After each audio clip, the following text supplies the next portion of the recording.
शाबित पेश करता आप सभी के लिए कहानी एक रहस्यमयी हवेली की। एक ऐसी हवेली जिसमें साल 2025 शुरू होने से पहले अगर आप हो आए तो न जाने आपको वहां कौन सा आपका दोस्त मिल जाएगा। एक ऐसा दोस्त जिसकी याद आपके जहन में ताउम्र ताजा रहेगी। मैं हूं आपके साथ मिहिर जैन।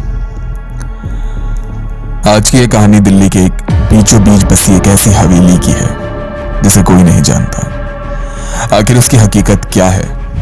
दिल्ली के बीचों बीच मौजूद एक घना जंगल और जंगल के कोने में पुरानी और जर्जर पड़ी हवेली। लोग इसे सन्नाटे की हवेली बुलाते थे। हवेली को लेकर गांव में तरह तरह की कहानियां मशहूर थी। कुछ लोगों का कहना था कि इस हवेली को जंगली जानवरों ने अपना अड्डा बना लिया, इसलिए ऐसी दिखती है ये हवेली। मगर वहीं कुछ लोगों के मुताबिक यह हवेली अड्डा है रहस्यमयी ताकतों का, अनजानी आत्माओं का। लोगों का कहना है कि इस हवेली में जाने वाले कभी वापस लौट कर ही नहीं आते। हवेली का दरवाजा हर समय बंद रहता है और रात होते ही वहां से अजीब अजीब आवाजें सुनाई देती हैं। किसी के लंगड़ा कर चलने की आवाज, किसी के गुर्राने की आवाज, तो वहीं किसी के कुछ फुसफुसाने की आवाज। वो भी तब जब हवेली के अंदर कोई है ही नहीं। लगभग 100 साल पहले इस हवेली में एक रईस परिवार रहता था। महेश, उसकी बीवी स्वाति और बेटी सुनीता। ये लोग यहाँ बड़े मजे से रहते थे। सुनीता ने भी हमारी ही तरह जिंदगी में कुछ कर गुजरने का ख्वाब देखा था। वो लोग यहाँ बहुत अच्छी जिंदगी बिता रहे थे, मगर एक रात सब कुछ बदल गया। कहते हैं कि महेश ने अपनी हवेली में किसी गुप्त खजाने का पता लगाया था। खजाने की बात, या फिर यूं कहिए कि उस खजाने की अफवाह पूरे गांव में अचानक आग की तरह फैल गई। एक रात कुछ डाकुओं ने हवेली पर हमला कर दिया और पूरे परिवार को बेरहमी से कत्ल कर दिया। कहते हैं कि मरने से पहले स्वाति ने कसम खाई थी कि उसका महज जिस्म इस हवेली से अलग हो रहा है, वो खुद नहीं। तभी से स्वाति की रूह आज भी इस हवेली में भटकती है। उसी रात से यह हवेली शापित हो गई और हर एक गांव वाले का यहां जीना दुश्वार हो गया। गांव वालों का कहना था कि उन्होंने हवेली से कभी कभी चीखने की आवाजें भी सुनी थी। कुछ लोगों ने बताया था कि रात के समय खिड़कियों पर एक औरत का साया दिखाई देता है।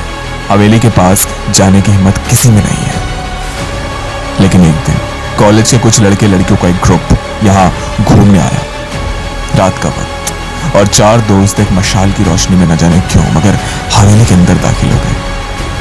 हवेली के अंदर एक अजीब सी कपा देने वाली ठंड थी। दरवाजे अपने आप बंद हो गए और दीवारों पर लटकी हुई पुरानी तस्वीरें अचानक इधर उधर सरकने लगी। उन चारों ने अपनी मशाल से रास्ता रोशन किया और वे सभी अंदर एक हॉल में जा पहुंचे। वहां एक पुराना पियानो रखा था जो अपने आप अचानक ही बजने लगा। वो चारों ही मंजर देख ऊपर से नीचे तक कांप रहे थे, लेकिन तभी उन्हें किसी औरत के हंसने की आवाज आई। वो आवाज और किसी की नहीं बल्कि स्वाति की थी। हॉल के कोने में एक दरवाजा था जो शायद तहखाने में जाता था। उन चारों ने हिम्मत जुटाकर उस दरवाजे को खोला। तहखाने में जाने के बाद उन्होंने देखा कि वहां बहुत सारे सोने के सिक्के और तमाम जेवरात रखे थे। ये वही खजाना था जिसकी वजह से महेश और उसके परिवार की जान गई थी। लेकिन तभी एक सफेद साड़ी पहनी हुई औरत उनके सामने आकर खड़ी हो गई। जिस वक्त वो औरत उनके सामने आई, उस वक्त वो सब एकदम शांत थे, एकदम शांत। ना कोई घबराहट, ना हैरानी। अचानक धीरे धीरे उस औरत ने अपना सिर दूसरी ओर घुमाया और तभी उसका चेहरा खिड़की से आती चांद की रोशनी में चमक उठा। उस औरत का पूरा चेहरा जला हुआ था। उन चारों को काटो तो बदन से खून नहीं, क्योंकि वो और कोई नहीं बल्कि स्वाति की आत्मा थी। उसने उनकी ओर गुस्से से देखा और बोली, जान बचाना चाहते हो तो यहां से निकल जाओ। उन सभी दोस्तों ने दौड़ते भागते वहां से निकलने की कोशिश करी, लेकिन उस पूरी हवेली में हर जगह उन्हें स्वाति की ही आवाज सुनाई दे रही थी, जो बार बार उनसे कह रही थी कि यहां से दूर चले जाओ, यहां से दूर चले जाओ, यहां दोबारा कभी मत आना। आखिरकार वो सभी दोस्त वहां से भाग तो निकले, लेकिन शायद कहीं ना कहीं उनके दिल में एक किस्म का डर और कई सवाल जरूर होंगे। उन सभी ने आपस में यह तय किया कि इस भूतिया हवेली में वो दोबारा कभी नहीं जाएंगे। तकरीबन 10 दिनों बाद एक बच्ची साइकिल चलाते हुए अपने घर से थोड़ा दूर निकल आई। साइकिल चलाते हुए न जाने कब वो उस भूतिया हवेली तक पहुंच गई जहां ये सब हुआ था। उस बच्ची ने तपती धूप में जंगलों के बीच नजर उठाकर हवेली की ऊपर वाली मंजिल की ओर देखा तो उसे वहां खिड़की पर स्वाति बैठी नजर आई, जो उसे देख मुस्कुरा रही थी।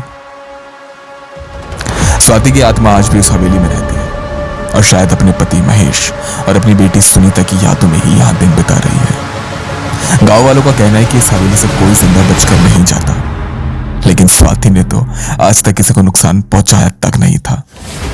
हकीकत यही है कि आत्माओं का भी दिल होता है, क्योंकि बेरहम हमेशा इंसान होते हैं, उसकी आत्मा नहीं। बाबर अंसारी के साथ मैं हूं आपके साथ मिहिर जैन।